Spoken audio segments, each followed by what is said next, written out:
ड्रायफ्रुट्सच्या शॉपिंगचं बिल बघून आम्ही शॉकच झालो. सकाळची सुरुवात झाली शिवाने शिवच्या पप्पांसोबत मस्ती करून. दोघं खाली गेले होते आणि मी वरून त्याला आवाज देत होती शिवला. खूप जास्त एन्जॉय करत होता तो. आणि दुपारी ऑमलेट आणि biryani just that's it. Chinese वगैरे खाल्लं, एन्जॉय केलं. संध्याकाळी आम्ही निघालो मॉलला जायला. आणि शिवची क्रिसमस जरा मिस झाली होती बिकॉज त्याची तब्येत बरी नव्हती. सो आम्ही तिकडे गेल्यावरती क्रिसमसचे छान छान असे फोटोज पण काढले आणि एन्जॉय केलं.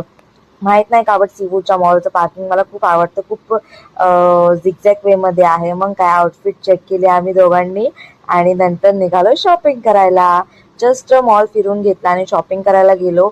शॉपिंग वगैरे झाल्यानंतर मग विचार केला शिफ्टसाठी ड्रायफ्रूटचे लाडू बनवायचे आहेत. सो लाडूसाठी मी व्हिडिओ उद्या नक्कीच पोस्ट करीन, बघायला विसरू नका. आम्ही पिशव्या घेऊन थांबलो होतो आणि मग काय शिवचे पप्पा गेलेले बाईक आणायला, बाईक घेऊन आले आणि असा होता आमचा दिवस. Thanks for watching.